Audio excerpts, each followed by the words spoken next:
Hello my dear friends and welcome back to another Star Wars news update. In today's video we have some more details for Obi-Wan Kenobi and Hayden Christensen in the show. As always my dear Megalorians, before we dive into it, please may I ask you to hit that big red subscribe button if you've not done so, and also be sure to give that bell a good old tickle to be alerted each and every time that I post a new video. So without much further ado and without any more jibber jabber, let's dive straight into it. We begin with Obi-Wan Kenobi. If you guys think back to a couple of days ago, I covered the Making Star Wars Net report about an epic fight between Vader and Obi-Wan in the upcoming series. Well now, in response to that, StarWarsTime.net have provided a follow-up article outlining everything they know about the series, and we also have some new details concerning Hayden Christensen and the importance of Darth Vader in the series. So let's dive straight into it and see what they've got to say. Exclusive: Vader and Kenobi rematch details for the Obi-Wan Kenobi series, plus Hayden's screen time potential. While it's no secret that Obi-Wan Kenobi and Darth Vader will have a rematch in the Obi-Wan series, it's never been made clear on how that fight might play out. But now, thanks to our source who has talked to someone directly involved in the Kenobi production, we can share some more insights into this rematch and how many encounters it may actually entail. According to them,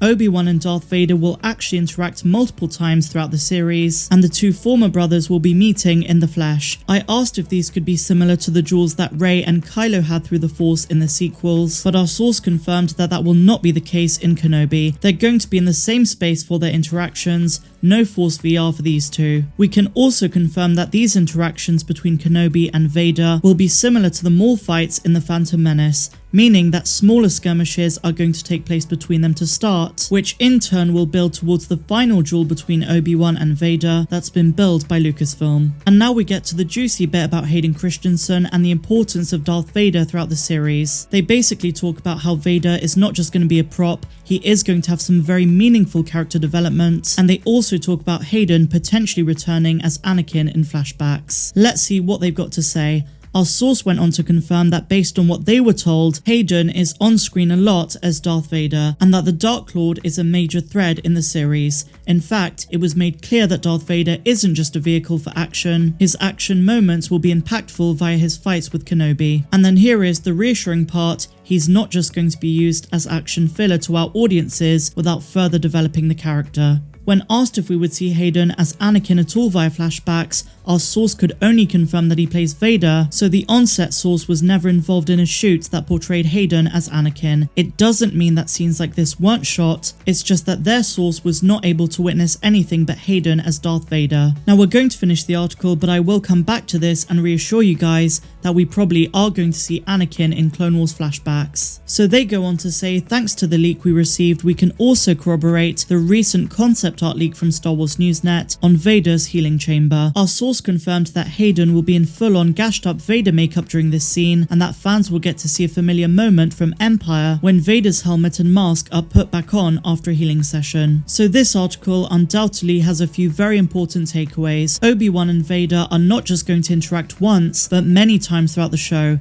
and they're not just going to meet in a Force vision, they're going to be in the same place in the flesh. This is really huge because until now we were not sure on how Lucasfilm were going to do it, and even if the two of them would interact at all. So when Kathleen Kennedy said this would be the rematch of the century, she meant it literally. In the article, they also say that they haven't heard of Anakin being in flashback sequences, but they're not denying it either. Based on the claims of other reputable sources, it seems like it's a given that Hayden is going to reprise the role of Anakin, because why else would they bring him back just to have him in the Vader suit? So all in all, this is shaping up to be quite an amazing series. I've said this before, but I'm going to reiterate it here. We're not going to be able to watch A New Hope the same way ever again after this series, because it's going to provide a lot more context for what happened to Obi-Wan between Revenge of the Sith and the original trilogy. And another thing to point out from all of these supposed leaks and reports is I don't think the series is going to be anything like the Kenobi Legends novel. For better or worse, we're in for something brand new and different, and I'm really excited for this series and keeping an open mind about what we're in for. As optimistic as this may sound,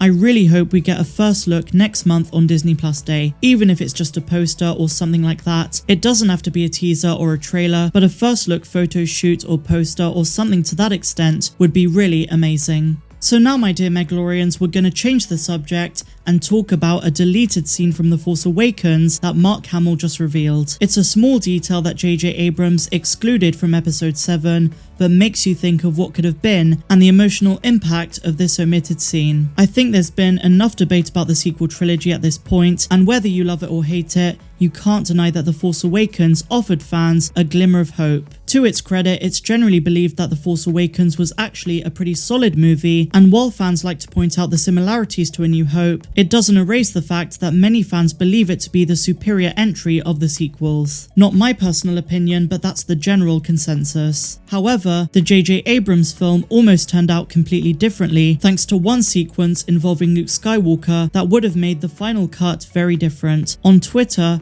Mark Hamill himself confirmed a post from the popular trivia page Uber Facts, which claims that a scrap scene from The Force Awakens opening was originally going to include a shot of Luke Skywalker's severed limb still holding onto his lightsaber while floating somewhere in space. Now that scene would have been equally interesting and odd at the same time, and it's an absolute shame that we never got to see it. That scene would build up suspense and maybe explain how Maz Kanata got hold of Luke's lightsaber. Meanwhile, StarWars.com announced this week, and I covered this yesterday, that they're going to be releasing a Force Awakens prequel novel titled Shadow of the Sith. There's probably a slight chance that the supposed Luke Skywalker lightsaber sequence will be addressed in the book, but who knows. Now, speaking of the video I made yesterday, I was reading the comments, and it really seems like a lot of you share my opinion in that you're really looking forward to the prequel novels way more so than Shadow of the Sith, which is going to be a sequel. But in any case, Star Wars is for enjoying. Consume the content that you actually enjoy and go full out on it. And apart from the books, we have so much amazing live action content, including the Kenobi series, but before that we have the Book of Boba Fett. And speaking of Boba, I want to announce that tomorrow I will be covering something about the Book of Boba Fett, which is quite exciting. But otherwise, my dear friends, that unfortunately brings us to the end of this news update. If you guys enjoyed this one, show me some love by giving me a big fat thumbs up. Subscribe to the channel if you're brand new, and a huge welcome if you are. And if you're feeling generous and you want to contribute to the channel while also getting exclusive videos that are not found here on YouTube, then please consider becoming a patron. The link is down there in the description, and we have so many perks, so go check that out. But otherwise, I'm Star Wars Meg. May the Force be with you, and I'll see you tomorrow.